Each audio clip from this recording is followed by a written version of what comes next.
Rika, selamat ya. Sudah jadi seorang ibu. Selamat ya, Nak. Terima kasih banyak Ibu, Bapak. Terima kasih banyak Bapak sama Ibu untuk bisa datang ke sini dengan membawa oleh-oleh lagi. Sama-sama. Memang kami mengkhususkan waktu untuk keluarga kami mengunjungi keluargamu. Kok keluarga Bapak memangnya ada kepentingan lain selain ke sini, Pak? Enggak sih. Kami datang hanya untuk menengok kalian bertiga. Ini bukan hanya kepentingan keluargamu, tapi juga kepentingan keluarga kami untuk peduli kepada keluarga lain. Wow, begitu ya? Begitulah caranya memprioritaskan keluarga sendiri ketika ada keluarga lain yang membutuhkan kami. Wah, memang sangat bijaksana Bapak nih. Jadi keluarga kita sendiri harus diprioritaskan ya Pak? Iya, betul, Nak. Tidak jarang teman dekat kita, punya kepentingan yang rasanya sulit bagi kita untuk tidak berbuat apa-apa. Ya, betul Pak. Terus gimana kalau kita memprioritaskan keluarga kita sendiri? Kita memang harus memprioritaskan keluarga kita sendiri. Dalam situasi seperti itu, kita harus menata lebih dulu keluarga kita, atau bersama keluarga kita menyatakan kepedulian kita kepada teman dekat kita itu. Ya. Jadi mestinya tetap bisa memprioritaskan keluarga dan peduli kepada teman dekat ya Pak? Juga, jangan selalu sibuk dengan HP-nya.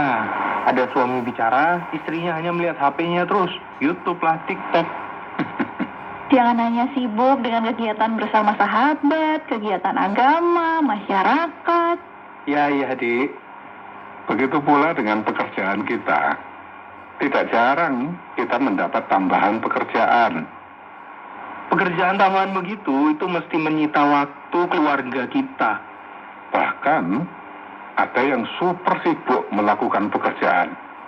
Sehingga seakan tidak ada waktu lagi untuk keluarga. Ya, mungkin pikirnya hasil pekerjaannya itu toh adalah untuk keluarga juga. Ya, tapi keluarga itu tidak hanya butuh uang loh, melainkan waktu untuk bersama dan perhatian. Uang, ya, cukup sesuai dengan yang dibutuhkan saja. Saya setuju sekali Pak. Iya, bagiku juga begitu. Nah, masalahnya, selain untuk keluarga sendiri, kita juga butuh uang untuk saudara, orang tua, untuk sahabat, bahkan untuk lingkungan kita. Iya, betul. Kita juga punya tanggungan ekonomi untuk keagamaan kita, Pak. Ya walaupun begitu, yang diprioritaskan ya tetap keluarga kita.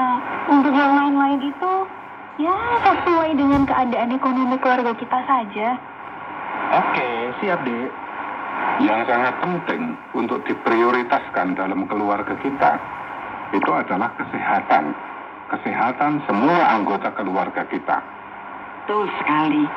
Aku ingat betapa beratnya beban dan penderitaan ketika suamiku yang dulu itu sakit sangat lama. Betul sekali, Dek.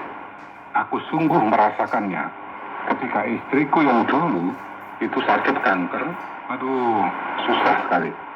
Karena itu, kita harus memprioritaskan makanan sehat keluarga kita. Lebih-lebih kalian, Putra dan Sika yang masih muda, Supaya bisa mendampingi anak-anak kalian sampai mereka benar-benar mandiri.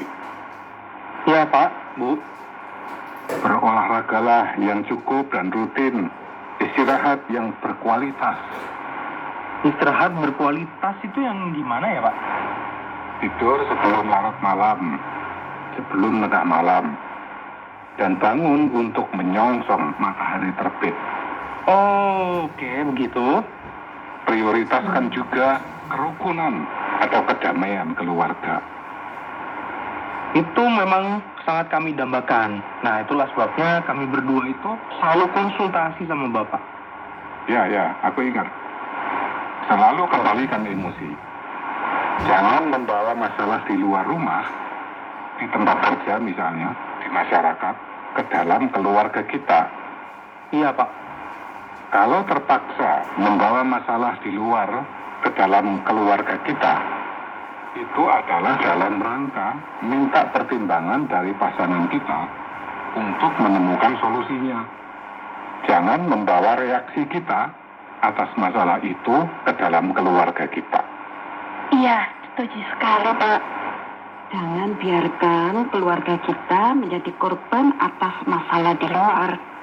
Luar biasa, betul. Begitu pula, jangan sampai keharmonisan dan kemesraan keluarga kita terganggu oleh karena kontak atau komunikasi dengan mantan pacar kita loh. Loh, jadi boleh komunikasi dengan mantan pacar? Nggak bahaya nggak, Pak?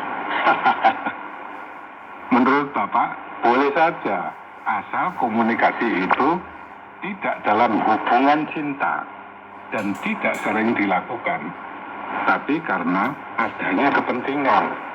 Ya, kalau sering dilakukan ya bahaya. Betul, Putra. Hubungan dekat dengan teman lawan jenis di tempat kerja atau di komunitas yang lain juga berbahaya. Bukan sekedar bisa jadi jatuh cinta, tapi bisa menimbulkan kecurigaan dan juga kecemburuan. Ya. Betul sekali. Jangan bermesraan dengan teman lawan jenis, apalagi dengan mantan pacar. Iya, Pak. Jangan sampai kontak dengan mantan kalau tidak penting lah ya. Baik telepon maupun chattingan. Hal seperti itu mudah menimbulkan masalah dalam rumah tangga. Oh, oke, Pak. Ini peringatan penting sekali loh. Apalagi putra ini masih muda dan ganteng lagi. Pasti banyak godaannya, baik dari orang lain maupun dari dalam diri sendiri. Harus memprioritaskan keharmonisan dan kemesraan keluarga sendiri. Ya, Pak. Terima kasih atas peringatannya, Pak. Kepercayaan suami istri itu harus terus berkembang makin mantap. Setidaknya harus tetap saling mempercayai satu sama lain, seperti ketika pacaran dan baru mengalami perkawinan. Selain saling mempercayai, harus juga saling dapat dipercaya. Oh, iya. Kalau hanya mempercayai, kepercayaan bisa disalahgunakan, gitu ya, Pak? Betul sekali, Nak. Karena itu,